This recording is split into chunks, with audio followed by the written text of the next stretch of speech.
Now, I think that is an important project.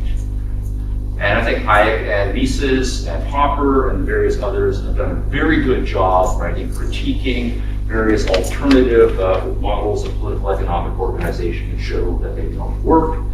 Also, Rand has done an enormous amount of work in this area, obviously writing her first major work in response to her experiences growing up in the Soviet Union, becoming intellectual theory of the Soviet Union in the 1920s, and how absolutely dismal and soul-decaying that society was, and then developing those themes over the course of her literary career, various kinds of pathologies of mixed economies, anticipating a lot of the public choice, right, types of discussions. Here's what happens when you have mixed economies, they become increasingly dysfunctional as well. So I think it is, right, absolutely important to keep up the fight against the negative ideas that are out there, particularly since we're still in a minority position as well. But I think it is equally important, I'm going to say it more strongly than that, it is more important to present a positive ideal. It's one thing to say, don't do this. It's more important to say, do this. Right? Say, this is important. Socialism doesn't work, fascism doesn't work, monarchy doesn't work, fine. What does work? How are we going to energize people with the ideals, with the dreams, provide them with the intellectual and other cultural tools so they can go on and live the best life that they possibly can be? And here I think Rand, in addition to her critical work, is making an enormous contribution to the liberal case by presenting a positive ideal, right, and emphasizing it. And so I was struck by, this is in part why James Buchanan, right, is on my list of heroes here, aside from his awesome work in public choice theory.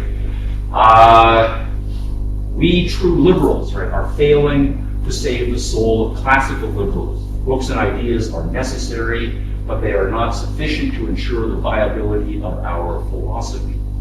No, the problem lies in presenting the ideal.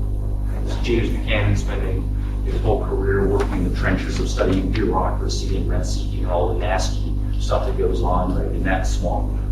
My larger thesis is that classical liberalism cannot secure sufficient public acceptability when its vocal advocates are limited to, does it work, pragmatists. A vision, an ideal is necessary. People need something to yearn and struggle for. If the liberal ideal is not there, there will be a vacuum, and other ideas will supplant it. Classical liberals have failed in their understanding of this dynamic. Now, Buchanan does some sketch toward positive dynamic. Milton Friedman does some sketching toward positive dynamic. You do find this in some cases in some of the Austrian thinkers as well, but it's also a major feature, right, of Rand's work, right, as well. The way I like to think of this is what I think is actually front and central in Herbert, is that human beings are producers, and that is noble, that is moral.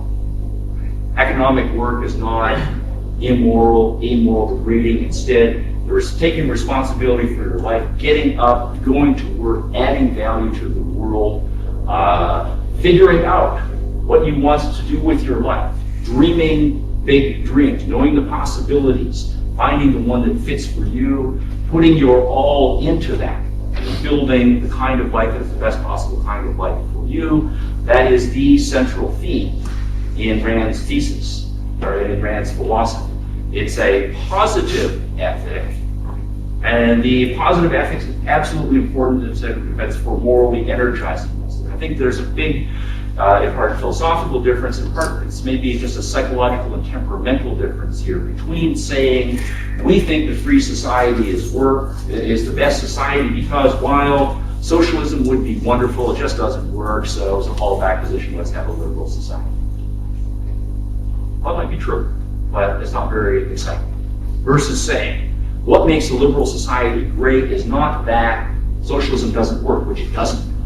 But what makes a liberal, free society great is that it leaves you free to live the life, the best possible kind of life you can live.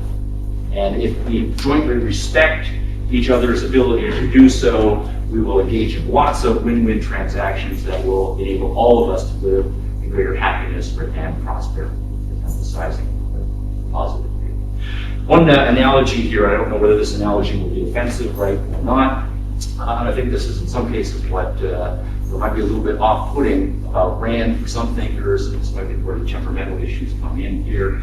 But Rand is presenting, right, a very romantically ideal, right, conception of what free markets, right, and capitalism, right, are all about. Or to put it bluntly, she thinks capitalism is sexy. Right? It's a sexy social system. And it's important, right, to have that, so to speak, sex appeal in order to motivate people. And so here's the analogy that might be offensive here. Suppose by contrast, if we go back to the biology example, we were talking about sex. And we're saying, okay, how are we going to ensure the survival of the human species? And someone has some proposal. We say, well, I don't think that sex is good. I don't think that sex is moral. I think sex is really messy. It leads people to waste lots of resources hanging out at singles bars. It leads to lots of jealousy and conflict and competition. And I have this conception of reproducing human beings through asexual means. We should be able to just clone enough human beings or artificially engineer them, or this, that, and the other thing, and then we can get rid of this unpleasantness that we call sexuality. Then you have a competing school of biology that comes across and says, we studied your proposals about non-sexual reproduction or asexual reproduction, and unfortunately, it sounds great, right, but it's just not going to work. Right? Just given the kinds of creatures that we are, if we try to replace sex with something else, it's just not going to work out. And so, like it or not, right, we're stuck with sex. Well, I think it's true, right, to say that other modes of reproducing ourselves are not going to work. That's fine. But the important point should be that sex is sexy. Sex is a positive. Sex is great. Sex is a fulfilling and should be a happy and important part of any human's flourishing and putting together a complete life. So we need the positive case there as well.